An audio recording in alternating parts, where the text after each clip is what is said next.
Hey, before the video, I just wanted to chat with you real quick about the HBO special that's coming out. This thing is incredibly important to me, and I'm very thankful that I get to share it with you. People have asked me what the difference is between what I do weekly on YouTube and this HBO special. And I'd say that for the most part, what I do on YouTube is a lot of world and current events, politics or pop culture, and my thoughts that I've written throughout the week on those things. And then I do it on the road and then I share it with you. And while that is like one of the main parts of my journey, I think that something like this HBO special is meant to be more timeless, something that people hopefully 30, 40 years from now can look back on and really enjoy and connect with the same way that I look forward to you connecting with. The other really special thing about this project is I got to do it with my best friend. Jacob and I have been friends since we were 3 years old. I came to him 3 years ago with the nugget of an idea. We talked about it and worked on the structure and everything. And this is before I had written any of the jokes. Seeing it all come to life is something that's really been a dream. And now it's a dream that I get to share with you. So I'm very thankful to all of you because you're why it happened. Until then, enjoy the video. It's Josh Johnson in 3D! Ooh, I'm in 3D. Good popcorn. Okay. It is not fair that when you go to the doctor, you have to tell the doctor what happened. I'm hurt. Isn't that enough? Why do we have to get into the whole embarrassing backstory of how I was injured? Because sometimes it's going to be relevant. You know, if you go to the doctor, you're like, my back hurts. And he's like, what happened? I was shot. It's like, that's the information that we need to know. But in my case, it's like, look, can you just check if my nose is broken? It doesn't matter what happened. It won't change whether or not it's broken. I walked into a ceiling fan, all right?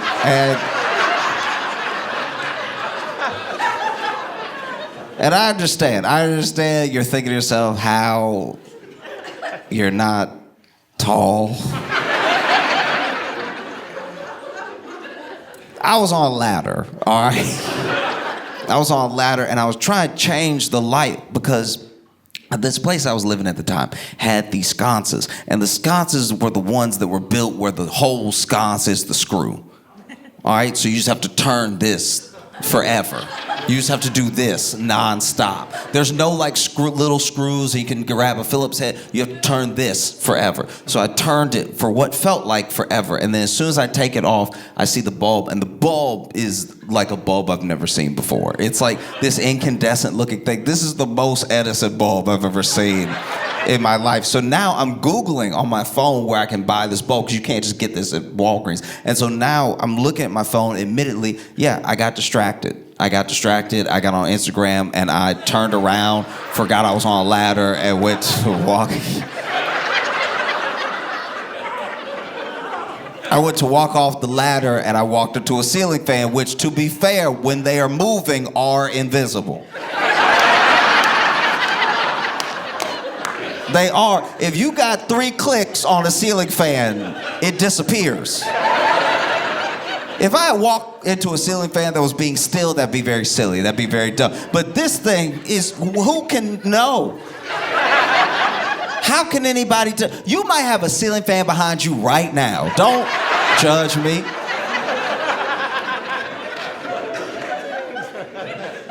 And so I walked into it and it knocked me. And then, yeah, I went to the doctor. The doctor was like, what happened? I was like, do we really need to,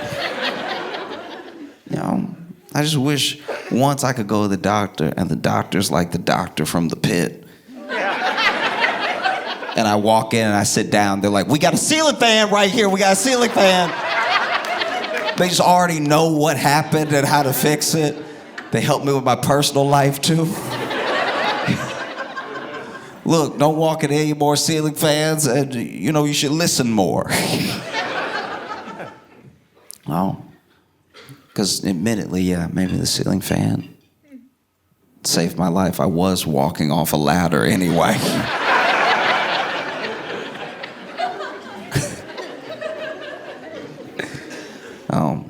There was another time I had to go to the doctor, explain what happened. This one wasn't my fault. All right? I was walking on the ground. I was walking. It was nighttime, which is not the best time to do your walking, but I was walking. It was night, and I was visiting a city that didn't believe in street lights. All right, this is one of those cities where I don't know if it was not in the city planning budget, but they were like, one every mile should do it. And so I'm walking across the street, and it's pretty dark, and that's when I get hit. I get hit hard by someone on a bicycle that didn't have any lights on, right? And so from my perspective, though, you gotta stick with me here. All I know is it was dark and it hurt. Like, I can't give you any relevant information to what happened, all right? I was told later I got hit by someone on a bike, but at the time, all I heard was, huh, and then I got hit. I didn't know what had happened. Like, I didn't know if it was a ghost, something being dark and hurting you does sound like the devil. Maybe it was Satan. I have no idea, but I got hit hard, right? I heard, whoop, and then boom. And when you get hit in the dark, you don't know up or down, especially if you fly. Like, if you get hit hard enough, even when you land, you don't know you've landed. And so, look, this is embarrassing, but okay. So I got hit, and I don't think I flew, but I definitely was off my feet for a second, right? And so then, because I didn't know what hit me, why I got hit, or where the ground was anymore, I just started screaming. And so I hit the ground, I started screaming, and I tried to run. But when you hit the ground like that, you don't know what the ground is. So I thought I was up against a wall, so I started running, but I wasn't going anywhere. Okay, so when I got hit and I landed like sideways, right? So now I'm trying to run like this because I think I'm touching a wall, but I also may have been concussed, actually. I think... But I started running against the ground because I was like, I gotta get out of here.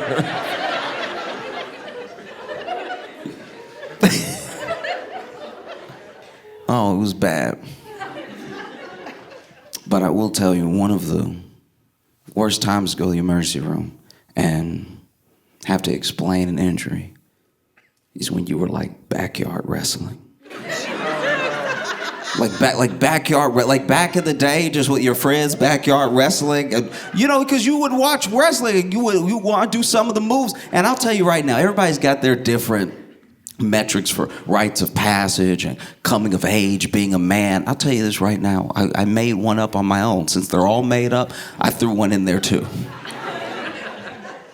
You're not really a man until you have been put through or put somebody else through a folding table, all right? There's nothing watching somebody go through a folding table is one of the most entertaining things America has come up with, all right? Forget all the art we do, all right? Sending people through folding tables is purely American. You won't even care about what's happening, but then somebody will go through a folded table and you'll be like, that was pretty cool, though. That was actually awesome. One of my friends had to go to the hospital because they were backyard wrestling and they got him in the position, grabbed his neck and he's over here pretending, what's gonna happen? He knows the table's right behind him. What's gonna happen? Oh no. And then they both jump up together and he gets thrown into the table, and this was a particularly strong table. This table didn't break at all. So this head landed on a table.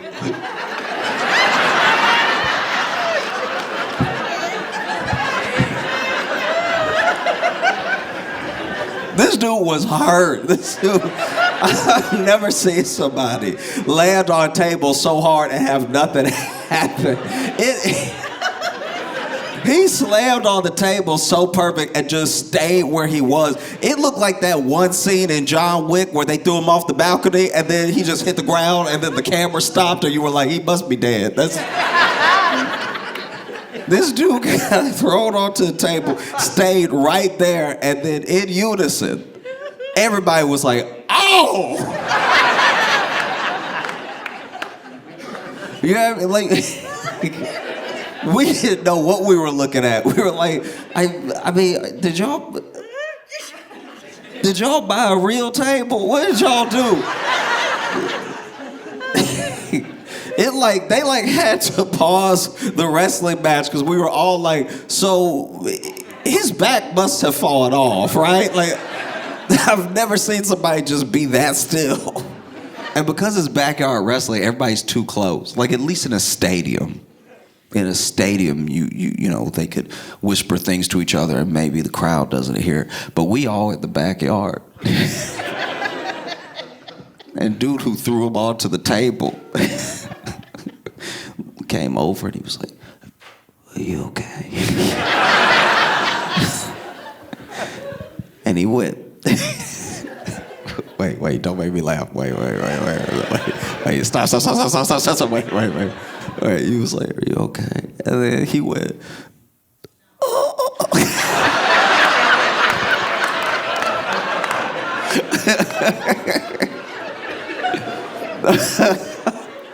Now you sit in the emergency room, doctor asks you what happened, you're like, the table didn't break.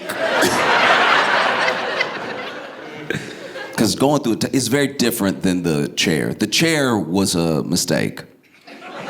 That's a staple of wrestling that is spilled out into real world fights, and it is a bad idea. The chair, we gotta stop with the chair. The chair, throwing a chair is never exciting because it's too random. Because when you throw a chair, other people in the room are like, I'm not involved with this fight, and I might catch a chair.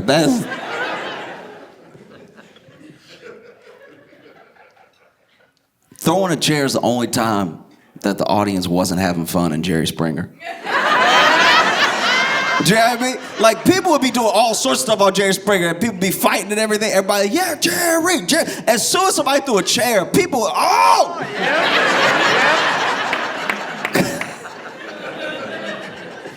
Oh. No, the chair's too much.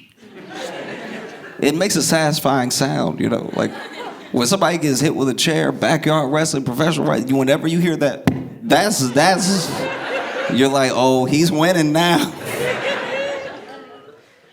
Oh. I've never really been able to fight. Like, I don't fight. Like, I don't start fights and I don't really fight. But I've been in fights. Like, I have fought. I've been fought, but I didn't fight. Like, and it's not because I'm a passer. I tried to fight, but I didn't fight. Like, if you had seen me fight, you'd be like, he moving. He is moving, but he not fighting. Like,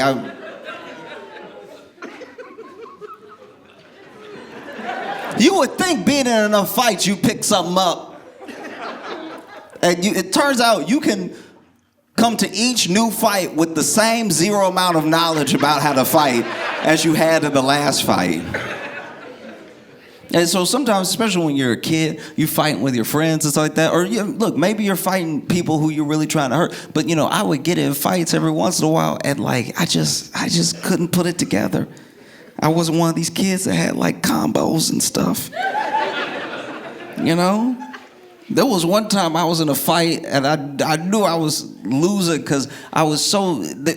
your stress levels, your cortisol's like spiking when you're in the middle of a fight, and I didn't know what to do. And I'm like young, and so I'm just thinking the only fights I've seen so far have been in comic books and wrestling. And so everything I did, I just said out loud, which is the worst version of telegraphing your attack that you can get. I'd be like, punch!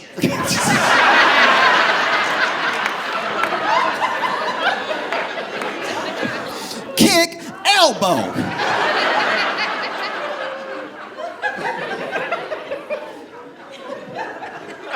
Now, don't get me wrong, that could be cool. That could be cool if you connected. If you connected, that's very cool. Because now you're beating somebody up and you're like, punch, see? Punch, punch. That's dope. I was saying punch and missing. I remember I was in a fight one time, and not only was I I was tired.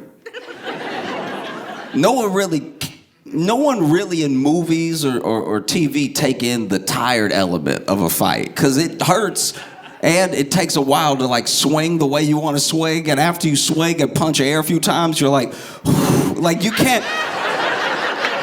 Do you know what I mean? Like if you mid-fight, you're losing. I didn't know the rules of fighting, because here's the thing. When people talk about rules of fighting, it's usually like nothing in the eyes, nothing in the groin, you know? But there are rules to fighting if you're trying to show that you can fight that I broke because I didn't know them. And one of them is taking a nice, long, deep breath that you need mid-fight. If you are in a fight and y'all back up a little bit and you go, they know they got you. They know, ooh, you're cooked. If you over here, no, we were in this fight and I was dog tired and I was losing. I was tired and punched. And so even now when I'm trying to defend myself, I'm over here.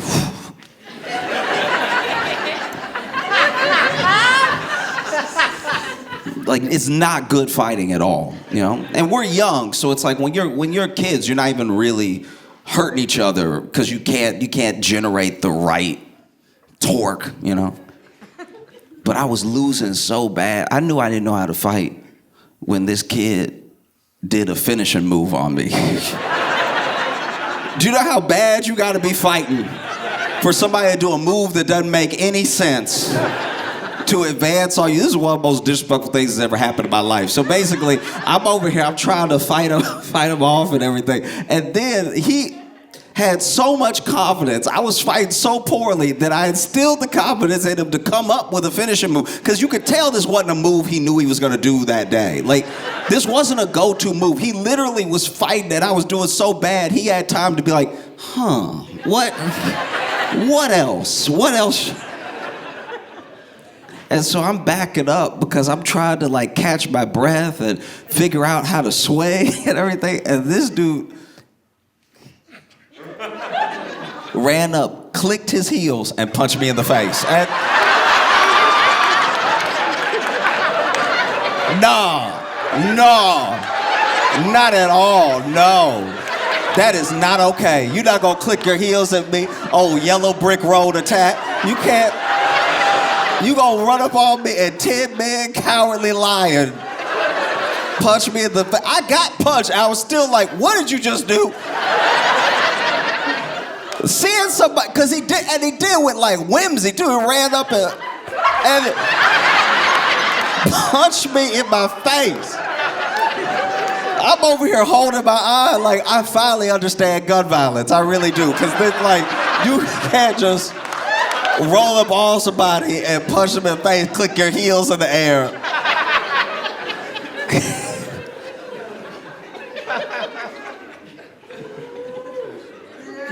How am I supposed to go to the doctor and tell them I got punched in the face and he clicked his heels? And you embarrassed me in front of everybody I gotta tell this story to. Even when it happened, I was like, I'm never gonna let this happen again. And then it happened again. That was a different look. It was a different fight. It was a different kid. But then this kid, you know, I had some better cardio by now. Now I wasn't as tired. I wasn't over here being like, I was more like, and this kid, he got me good, pieced me up, right? And then he loved to kick. He was good at kicking. And so he was also tall, so I couldn't get in close and everything. He knew how to keep the distance and stuff. And he saw me at my weakest and decided to, must have seen the other fight because he decided to come up with a finishing move too. But this one made me even more angry because this one just didn't even make any sense. Like he went to kick me, but first he went, and then,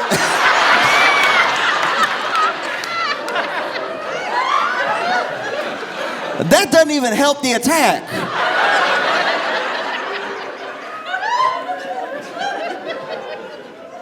Ooh, I was furious. I was in a fight one time, and look, this is why you come to get tips on how to fight in the streets. But I didn't know this when I was fighting. Okay, so this kid also kicked me, right? And kicked me in my hip, right? Which didn't hurt, but it did move me. And when you get kicked in a fight, whether you get kicked or you get punched, no matter what happens, when you're in a fight, I didn't know this, but when you're in a fight, you cannot, under any circumstances, say ow. That will undercut your entire position, all right? As soon as you say ow, you lose it, right? So I got kicked, I was like, ow! And the way he kicked me too, because I didn't know where to put my hands, right? I didn't know, there was a lot that I didn't know about fight. Like even when you were backing up, I didn't know you're supposed to back up like with your whole body as a unit. Like I didn't know that you're trying to get distance, right? And you're staying on your tiptoes and you're staying bouncy, that you're supposed to back up like back, right? I didn't know that it was like back like that. So then I went to back up and I was like, and that...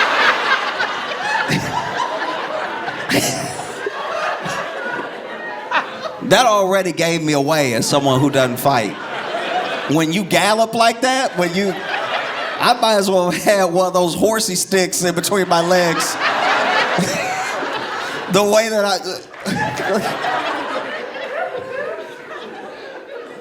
I was thinking to myself, I was like, all right, I gotta do something because he's doing different stuff. And so I thought to myself, okay, maybe I'll be able to pull off a finishing move right now because he kicked me in my hip, which already put my hand out here, right? So in my mind, I'm like, hey, I'm just gonna come around. This is the cross, right? I'm gonna come in and just knock him clean out, cover right across the chin. He's gonna go to sleep. I'll be standing over him.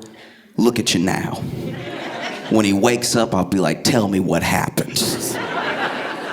And I was thinking all this in my head in real time. Even as I was swinging at him, I was like thinking about how I was about to knock him out. The problem is my eyes are not the best, which means my depth perception is also not great. And so on the way in, I wasn't doing what I thought I was doing. Like I thought so much about the punch without actually adjusting for the punch. So by the time I saw my fist again, it wasn't like this. It was still like this from over here. So I just go and hit him.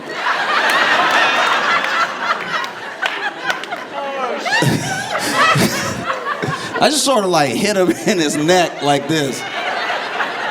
Honestly, by the time my fist was like back in my sideline, I was like, that's not right. And then there wasn't enough time to change it. So I just sort of clubbed him on his chin. And apparently, whether you're defending or attacking, you're not supposed to say ow. Because I did come back in like, ow! And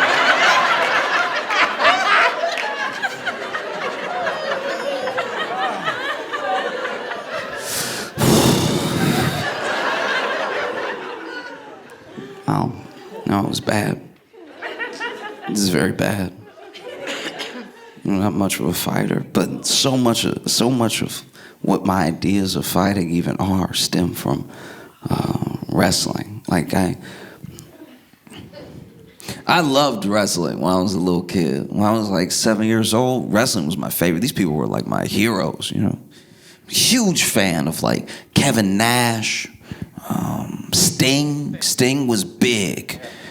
Goldberg, Stone Cold Steve Austin. I was, and look, I was young and I was watching every week. I was watching religiously. Just these people were incredible. They put on such incredible shows and they had like these mind-blowing physiques and they were doing all these stunts. They were picking each other up and throwing each other like they all didn't weigh 300 pounds.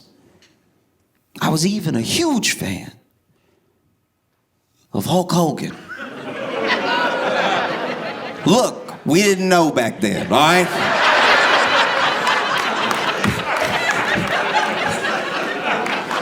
I didn't know, I was 7, all right? I was 7 years old. I was a huge fan of Hulk Hogan. And look, these are important things to do. When you realize that you're wrong about something or wrong about a person, it's important that you don't just like disappear. That you can say, no, I thought something and then I learned different information. I think one of the reasons we're in the situation we're in now is because everybody digs their heels exactly where they are. Nobody budges about anything. And I can tell you honestly, that was a huge fan of Hulk Hogan, and this is embarrassing to admit, but when I was a kid, I had no concept of tanning.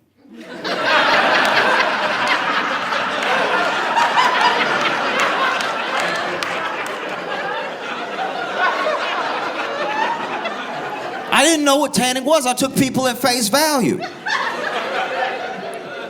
And so when I was 7, Hulk Hogan was my favorite African American wrestler.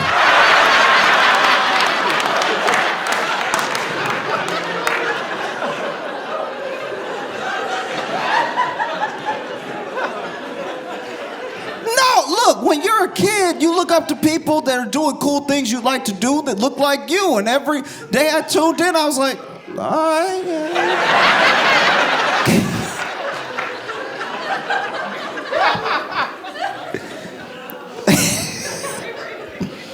Now, I was sure Hogan was black. I was positive. You know what I mean? He had like his swag about him and everything. He was calling everybody brother.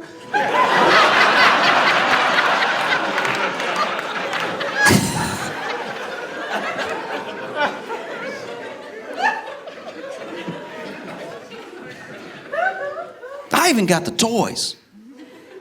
I even got the toys. I remember my first wrestling toy was a Kevin Nash action figure.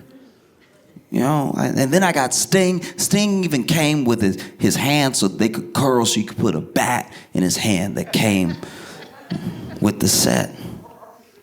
You know? Goldberg. I even got a Hulk Hogan toy. And when I got the toy,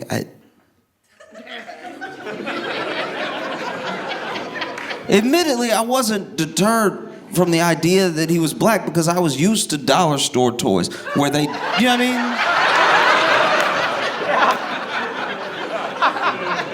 mean? You know what I'm talking about. I've talked about this before, that like those dollar store toys, you know what I mean? Sometimes they don't come like they should, you know, like, or they don't have the right. Like they don't have the rights to make a Superman toy, so they make a Man-Man. No, yeah, if you weren't up on that Man-Man, you gotta get that Man-Man toy. Man-Man was great. He was clearly like 3 different action figures put together of stuff that didn't sell from China. Had like a Superman head, and had a He-Man body. Had the feet of a horse.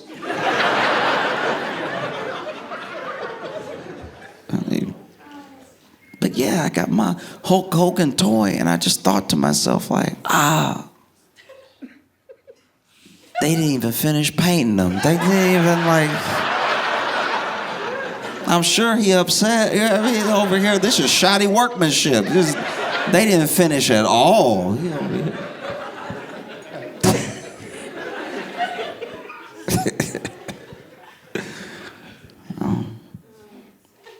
and look, there are, at least as I see it, 3 different eras of the internet. There's that first early internet where you have to know a lot on your own. People were figuring out the internet with it, you know?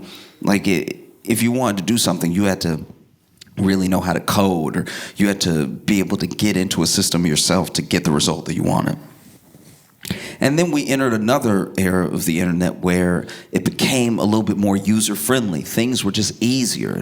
Navigating, like all search, all these things became easier and it became more part of our lives. And now you fast forward to the present time that we're in, where the the computers and the internet at large are like completely intuitive. Like they're doing things for you that you don't even really think to ask for, you know? Probably to our detriment a bit, you know? Like the way that things are so easy that you don't just have autocorrect now, you have like predictive text trying to finish your thought as you're typing and everything. And in all three eras of that internet, it seems like Hulk Hogan had a leaked tape of him saying the N-word. Like, it's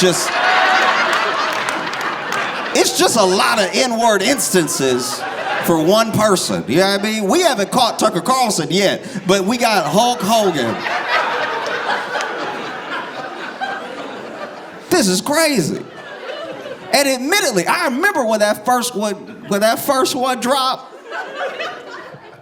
and people were up in arms, and you would think, you know, obviously me being a little black boy, especially from the South, and hearing this ugly, ugly word in so many different settings, you know, you would think that me hearing one of my heroes say something like that would destroy me, you know.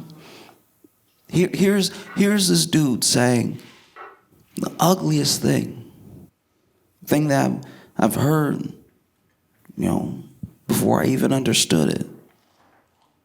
And admittedly, at the time, this tape comes out, and I'm still young, and so I was like, he's black, y'all, he's...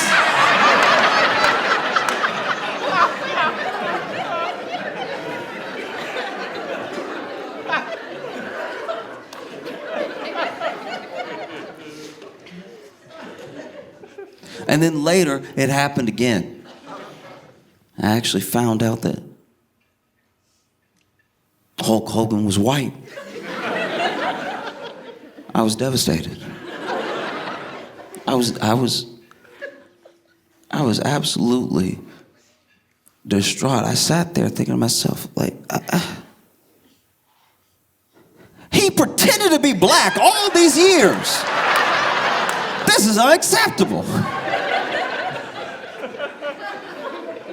Because they have this documentary series on Netflix that came out about Hulk Hogan, tracks his career and stuff like that. And the thing that I find most interesting about Hulk Hogan is that his trajectory, his story feels so deeply American. Like every part of it. And it actually feels American in the way that we as a country are experiencing life on the world stage right now. You know?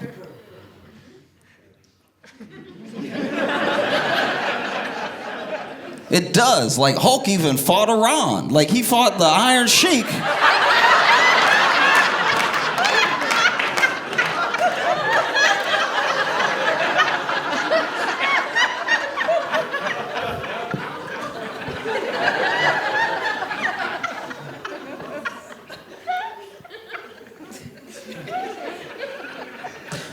But it's true because, you know, I know that, like, there's Hulk Hogan and then there's Terry.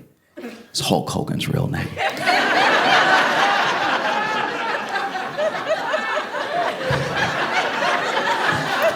It's a tough thing as a child to find out your hero named Terry.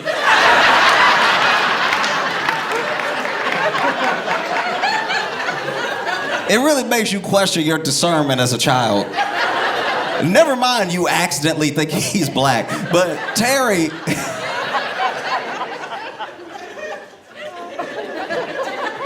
Do you know what I mean? Like, just take, look, I'm sure, with respect to Terrys, all right? I'm sure there have been Terrys that have been heroes in life, okay? But Terry... It just doesn't sound like the name you scream when somebody's gonna get up and win a fight. If I'm screaming Terry watching a fight, it's Terry, stay down. Terry, no, be still, Terry.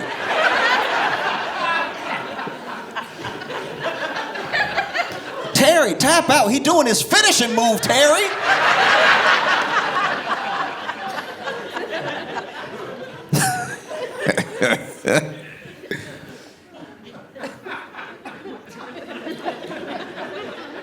Yeah, there's Hulk Hogan, and then there's Terry.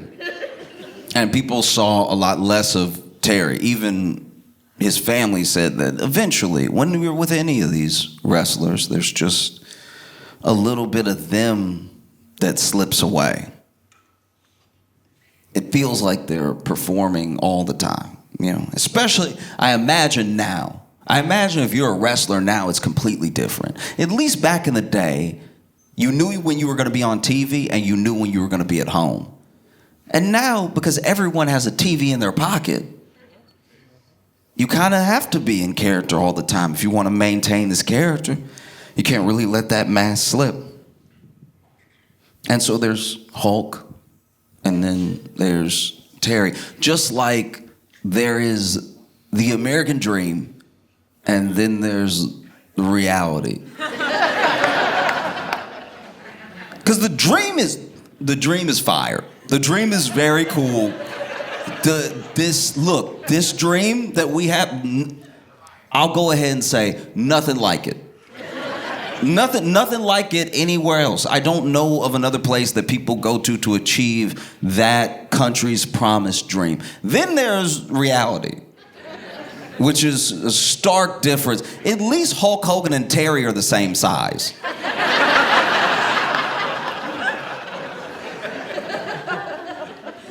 You see the American dream, and then you see reality, and you don't even recognize one from the other.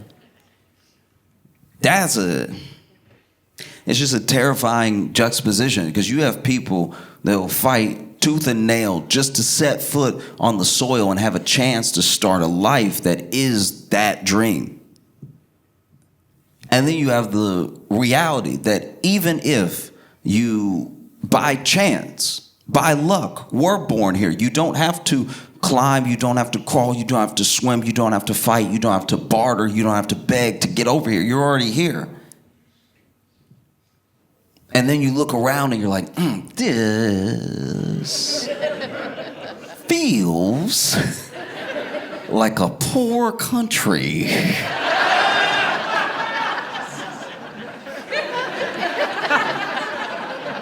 I don't know. I'm not the only one not doing well. It's kind of everybody.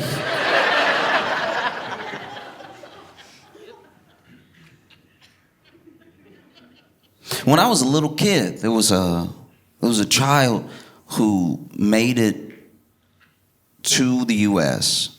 from Cuba on a raft.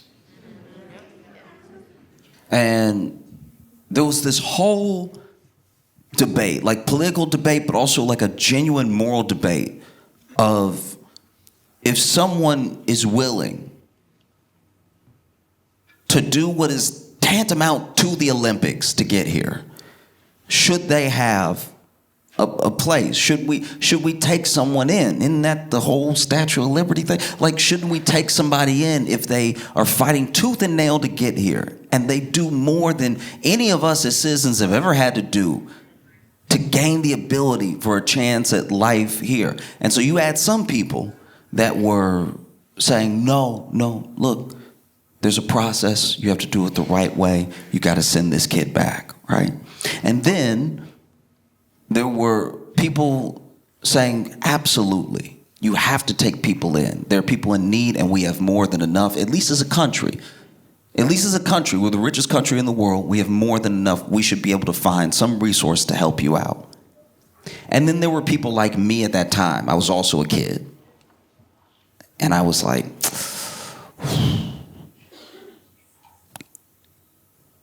he doesn't know it's pretty bad over here. Like, it's actually... Ooh, as a citizen, I have horrible news about my life so far. Yeah. I think that's one of the reasons we turn to like entertainers and that escapism for an ideal about ourselves, because at least there it's a little bit easier to feel like that thing is real. Everything that Hulk Hogan went through to become Hulk Hogan and to become the heavyweight champion was like an American dream. You know, he didn't grow up with money. He had to fight He had to break his body. He had to be given chances, and then he had to take every opportunity possible, even when those opportunities looked like they were slipping him by. You know, Vince McMahon gave him a choice. This is the dad, senior, right? He gave him a choice. He was like, if you go do that Rocky III movie instead of your promo that you're supposed to do for me, you're fired. And he went and did the movie, and that was a risk because he didn't know what Rocky III would do for him. Turns out it catapulted him into stardom. Taking chances is part of what America's supposed to be all about. And then he goes to absolute war with the Iron Sheik at Madison Square Garden. He wins and becomes the heavyweight champion. He's everybody's hero.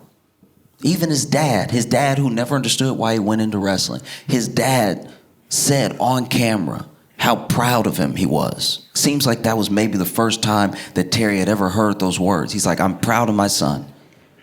And he said, I think you did the right thing.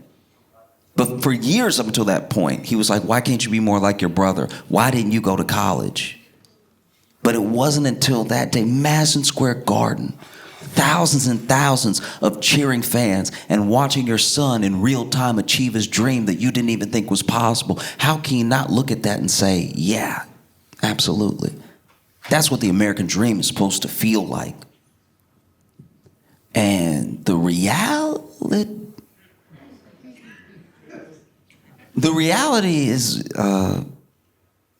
very different. The reality and the truth of the matter is that these people, like Hulk Hogan, are truly one in a million. Not because of talent or grit, not because of like hard work or anything, not even because of luck. They are one in a million because the odds and the way that the deck is stacked does not work that way. You don't just get to the top by working hard.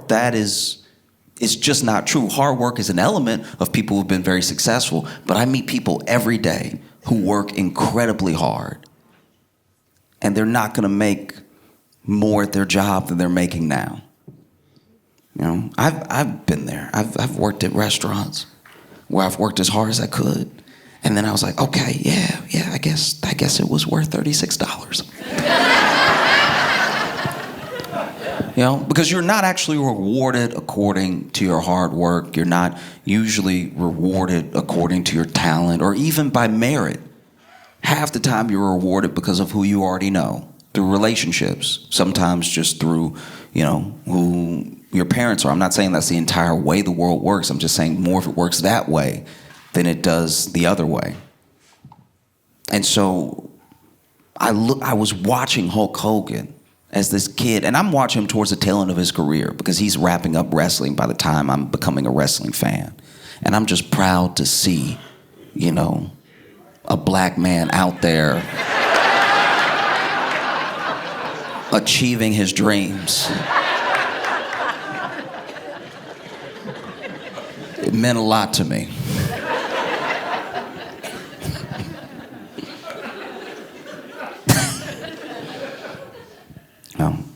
And then you see, I don't know, you see things shift.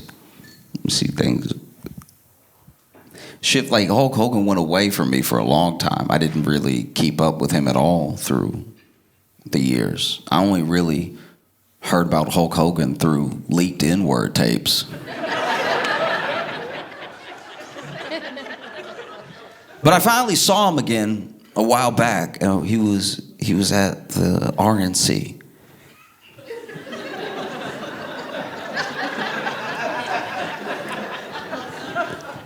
And he was ripping his shirt for Donald Trump. Yeah. When I was watching it, I was like, I don't fully get why you would do what you want. Do you know what I mean? There was a part of me that when I saw that happen, I didn't even have the pang of like, oh, no, one of my childhood heroes. Because I had stopped liking Hulk when I found out he lied about being black. You know, If anything, I was watching him rip his shirt to the RNC and like, look, a fraud campaigning for a fraud, okay?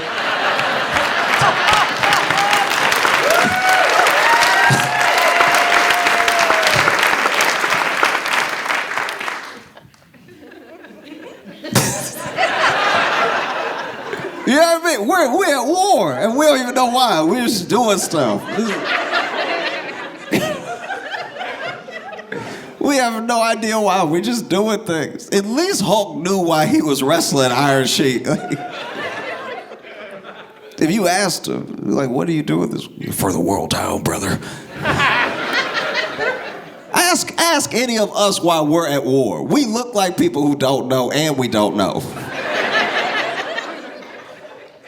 It's one thing to not know what you're talking about, but then just finesse it or like just throw something out there, you know, and just try to get away with it.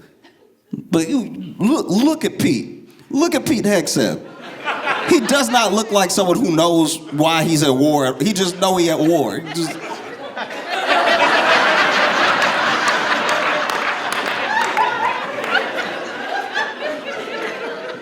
Marco Rubio trying to gaslight everybody. I've told you why we're at war several times. I've told you something. This is the same stuff that like my parents would do if I ask like a good question as a kid. Whenever you ask a good question, adults be like, we already went over this. It's like, no.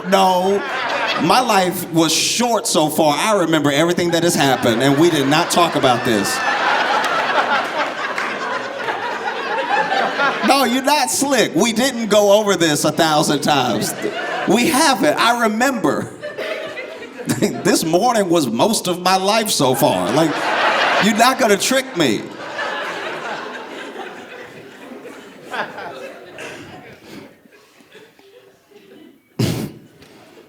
Even Trump doesn't know why we still at war.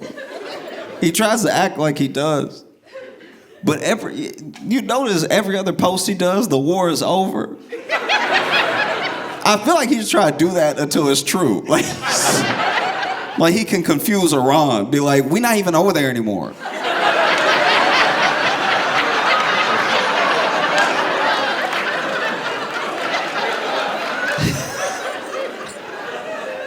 Like Iran comes to the peace talks and he's like, y'all still talking about old stuff. I've moved on. I don't even...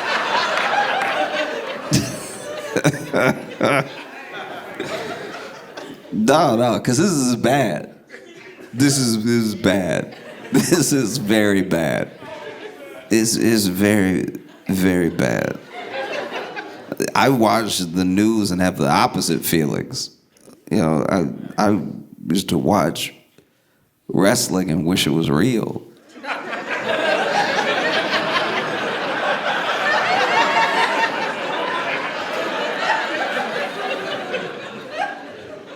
No, and it's even crazier that Trump is involved with both. Do you know what I mean? Like, he's on the news all the time, but he was in WWE. He's in the Hall of Fame. This dude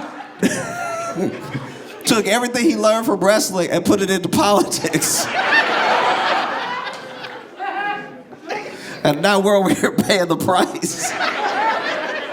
That was one of the goofiest timelines I've ever seen. This doesn't make any sense at all. Man, this is bad.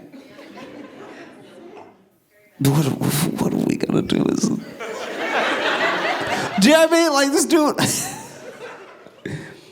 The thing that I think also happened with Hulk is apparently he was a very bad sport about ever putting someone else over. And in wrestling, putting someone over means like letting them win the match and then doing it in a way that looks convincing, like making them look really good. You know, like he had that epic, one of the best wrestling matches of all time with The Rock. And in that one, The Rock won. And look, maybe Hulk was happy to do it, I don't know. But apparently, throughout his career, he really didn't want to put someone else over. And I feel like we are in the same predicament as a country. All we ever want to be is number one. We think of ourselves as number one. Even people who haven't traveled. That does blow my mind. Whenever people are like, this is the best country in the world, I'm like, where else have you been? They're like, Nebraska. Like,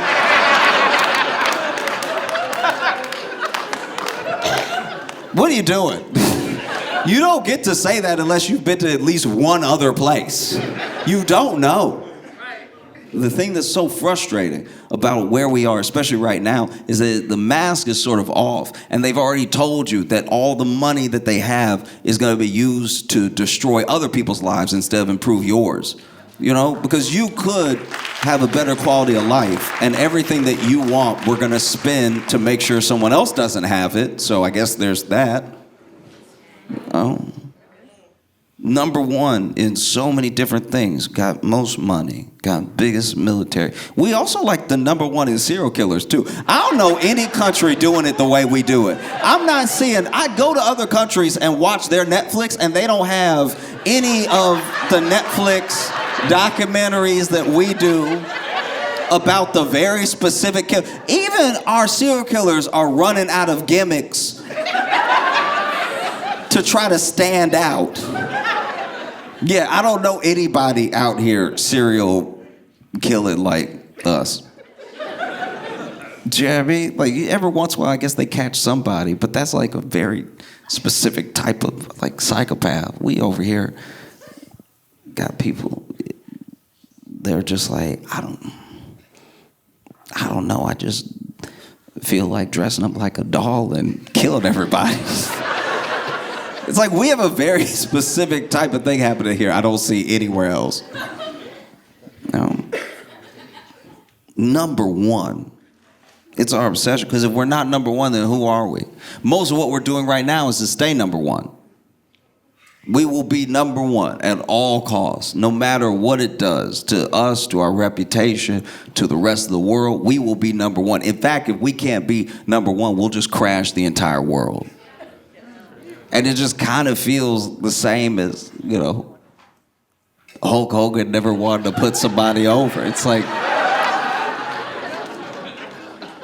And for a little while, that didn't bother me. It didn't. Like seeing Hulk always win, even though clearly the other person was like a better wrestler, or I even liked them a little bit more. But I gave like Hulk a pass because I was like, he's a black man out here trying to do his thing.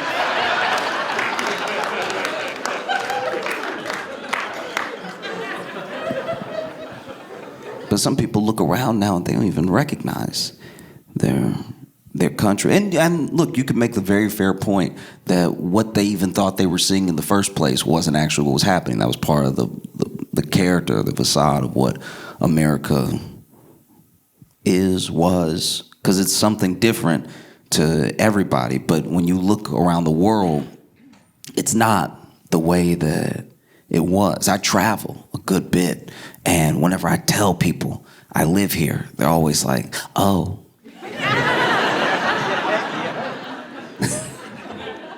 You know? And so it's a hard thing to contend with, because you look at someone like Hulk, right? And Hulk would be in all these commercials, once again, cartoons. He'd do all these events for kids and everything. And he would even say to them on TV and in person, you want to be like the Hulkster, you work hard, say your prayers, and take your vitamins. Right? And even as a kid, I was like, vitamins?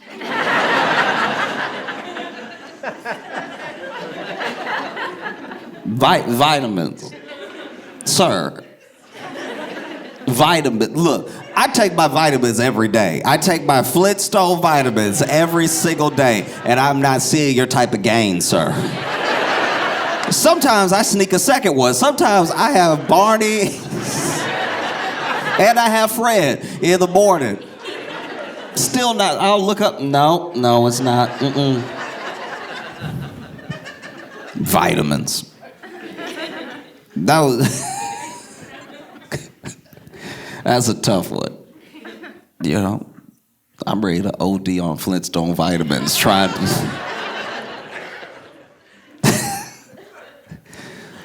to be just like Hulk Hogan. And then there's the scandal over that. I don't know if you remember that, but that was huge.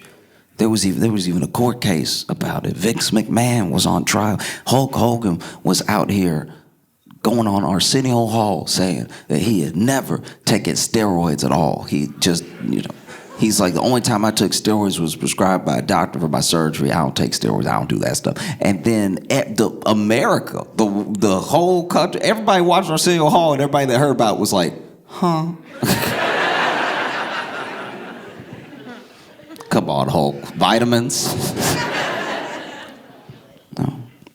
But then there was this big scandal because he admitted that he did take steroids eventually. And I think a lot of people, myself included, were like, duh.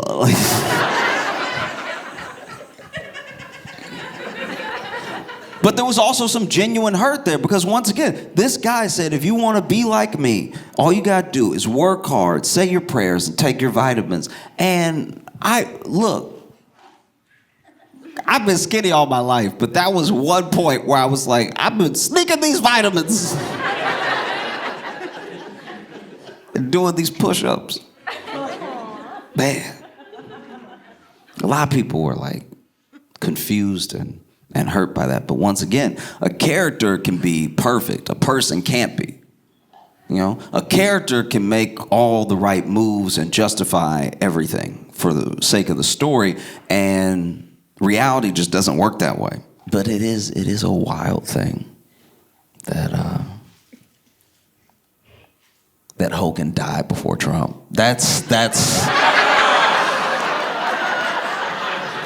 surprising. That's very surprising. Come on now. A dude who worked out every day. I understand he took steroids. I get the steroids are, they grow all your muscles and your heart is a muscle and you get complicated. I understand. I also understand that he wrestled and he took a bunch of pain medication stuff. There are complications in there. But also, come on.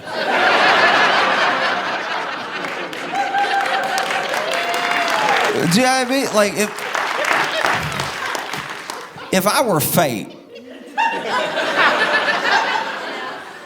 fate, and I took a bet, and because the bet, I had to take Hulk Hogan first, I'd be like, that doesn't make sense. That. Come on now. No, that's wild. I understand he took steroids and he didn't have the healthiest lifestyle, did some drugs and stuff like that, but also,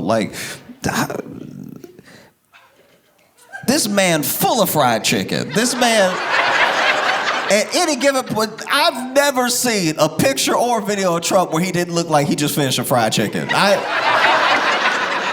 I'm telling you right now, sometimes I just see crumbs. Y'all know you see these crumbs.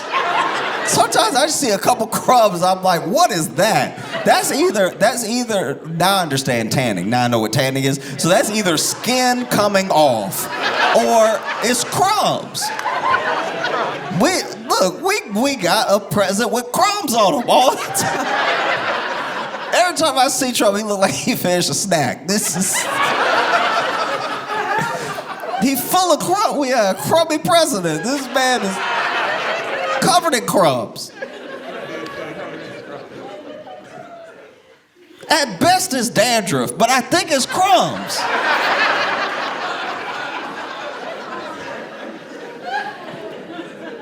I don't know. I know crumbs when I see them.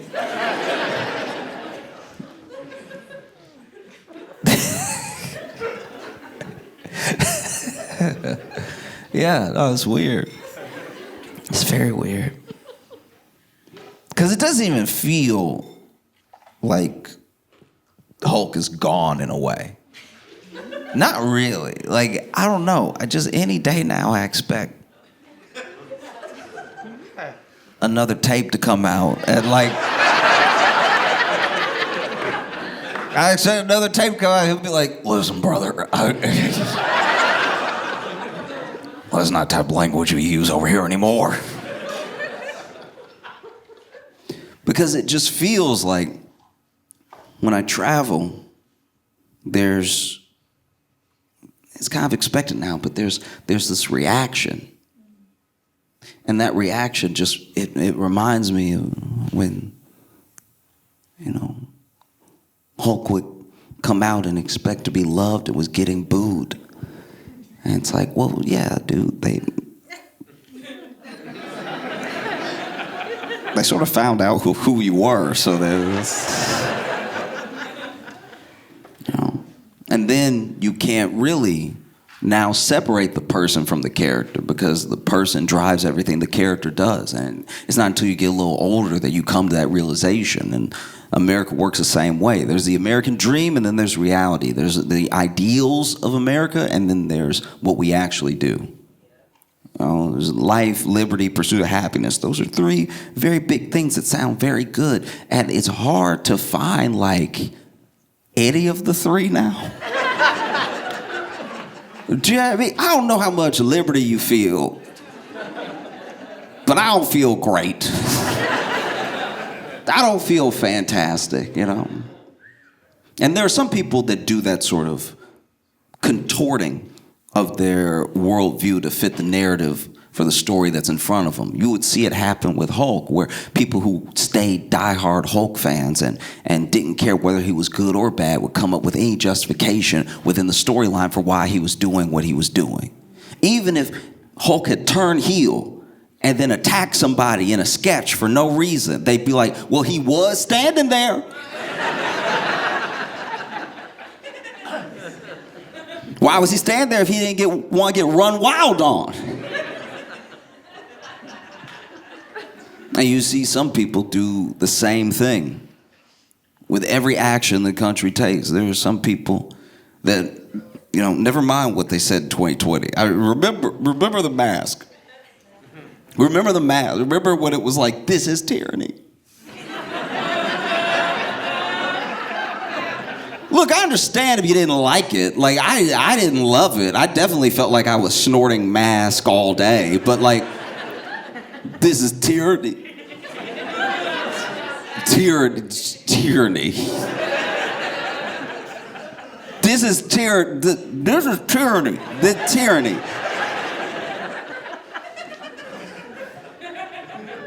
And now some of those same people, I've watched it because I have Facebook. I've watched some of those same people. You scroll up enough, this is tyranny.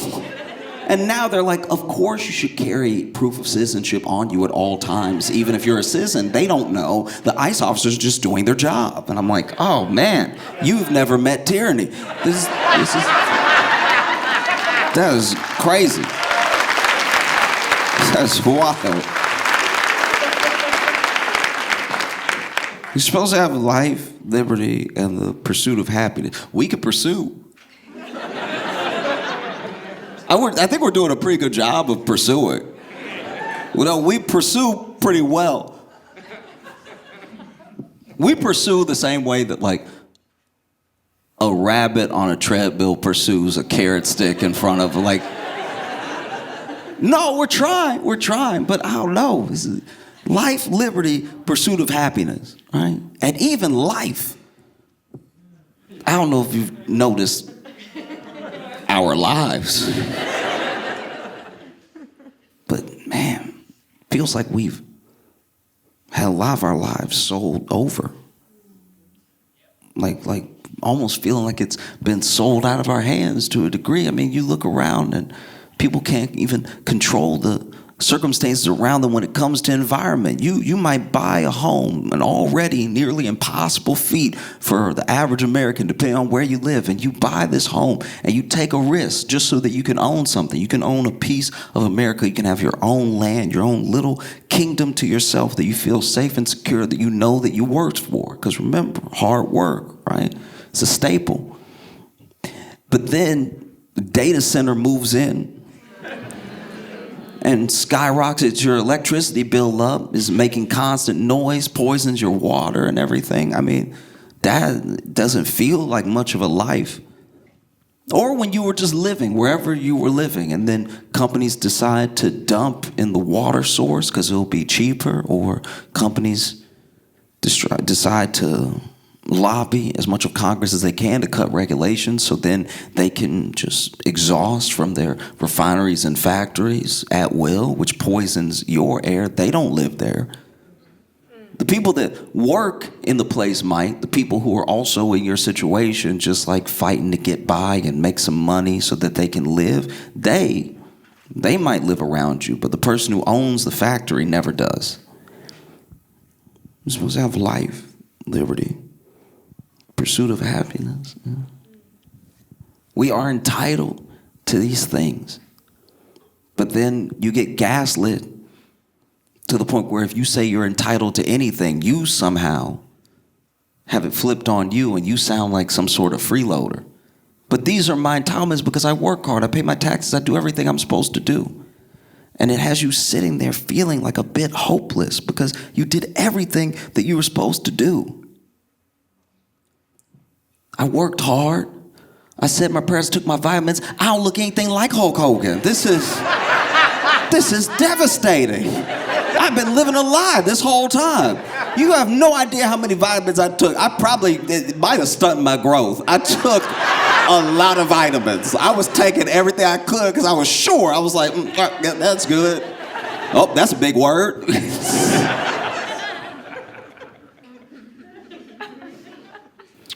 No,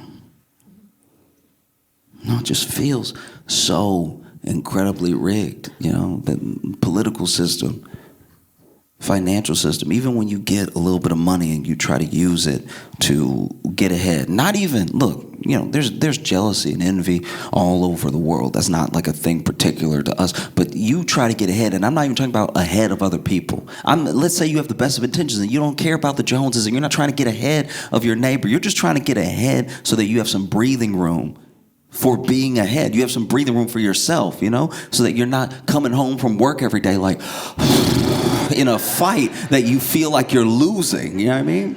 And so you just try your best to get ahead, and then even our financial system doesn't do you any favors because now I guess we're just a casino. I don't know if you saw those soldiers that got charged for placing bets on like Polymarket, Cowshay. I don't remember which one they used, but they placed bets on basically things that they knew were going to happen because of military operations that they were a part of. So, the people that went and grabbed Maduro, they took a bet. And I don't know how much they made. $400,000? 400,000. That's it. That doesn't feel good at all. It's one thing to be corrupt, but you gotta double down. If you're gonna do something that is inexcusable, I hope they go to jail for longer now. If I was the judge, I would be like, you don't have the sense to take a loan. You can't just, you going. Did you not have faith in the operation? You going, and you didn't even take out as many loans as possible. 400,000. This is the thing. That makes me so mad. That really does. That's up there with politicians being cheap to buy. You know what I mean? You got these politicians going to jail, and then you look at what the thing was, whatever the bribe was they took, because lobbying is like legal bribing. So it's like if you get charged with bribing as a politician, you did it extra dumb. You did it. You did it loud. If you're a politician and you get charged with bribery, I mean, honestly, you like one of the bank robbers who actually say everybody's name while they rob the bank. You know what I mean? Tyler, tie him up. Tyler, do you have any more zip ties? Tyler! I'm furious. $400,000. Maduro would have paid you that. Maduro would have paid you that to stay. That's crazy. 400,000. Ooh, I feel sick. You know what I mean? We can't even do corruption right. This is embarrassing. Ooh, I'd be so mad. Ooh. $400,000. And who knows how long they're gonna go to jail. Look, because it's jail, $400,000 not only not enough to be worth it to go to jail, but like 400,000. Yeah, I guess they'll be pardoned. That's true. That's true. That's true. No, that's fair. That's fair. They'll get a pardon. But that makes it worse. Because now it's like I bet you Trump won't even pardon him. Because he'll be like, 400,000? I don't pardon losers, all right?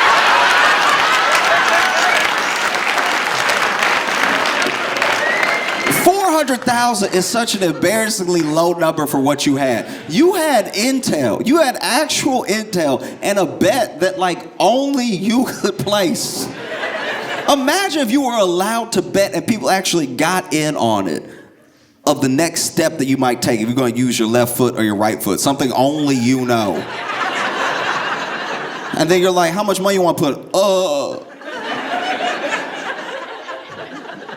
Only you know.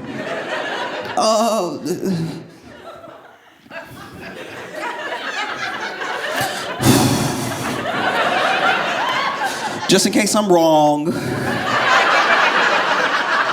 I'm not gonna put the house on it, okay? What if I think right and I go left? Like, oh, I hope they don't get a pardon. That's so stupid. 400,000. Oh, I'm gonna lose my mind. I actually like this. Yeah, this is bad. Ooh wee.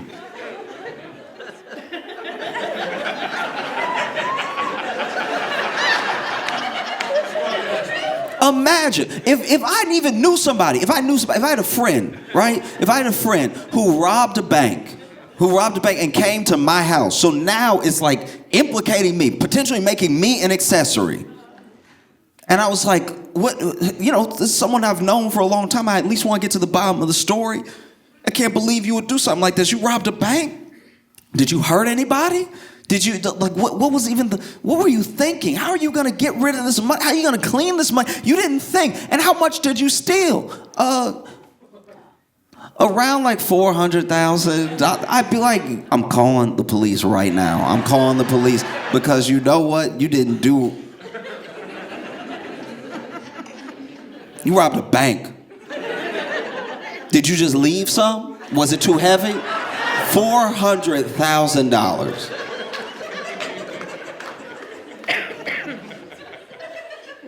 That's ooh.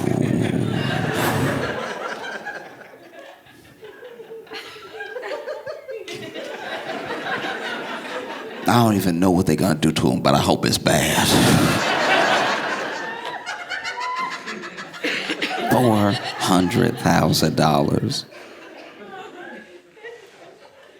You had sensitive, material intel and a bet that was a sure thing. And you were like, I'm gonna take home a dentist salary.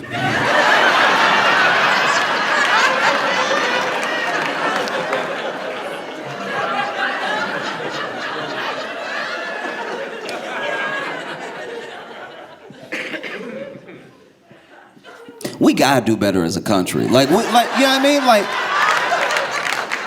if we're gonna be a scam country, we gotta be a scam country, you know? NFTs went for millions.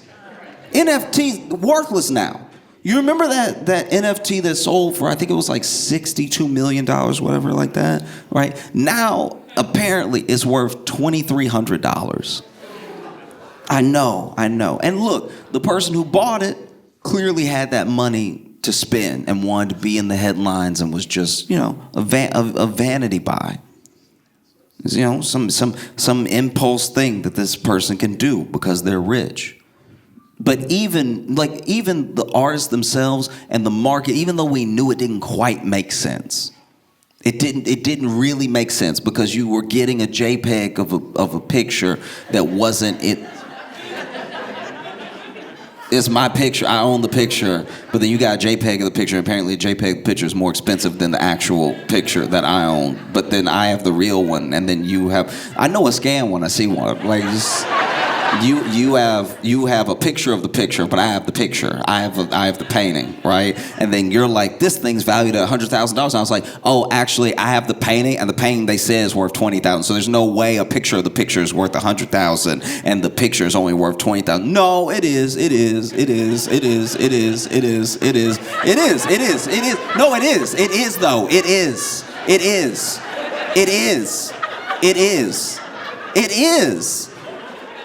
For 2 years, and then it's not at all. And then it's not worth a dime.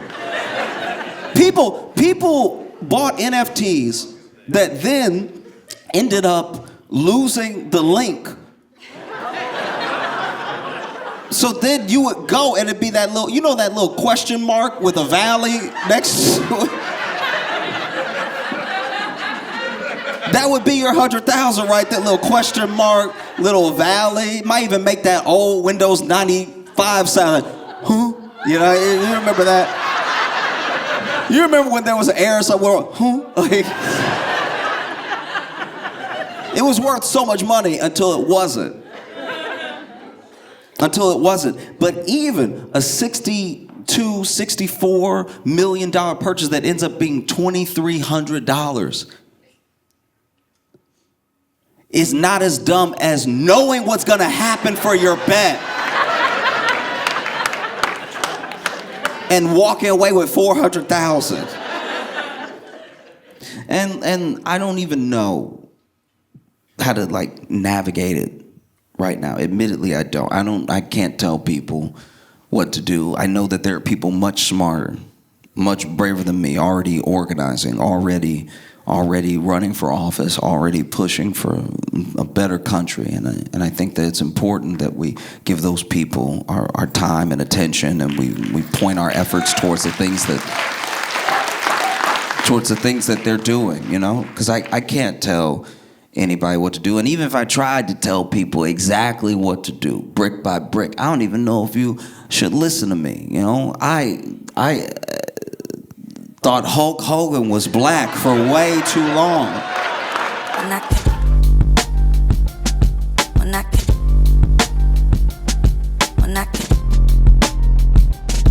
Mira.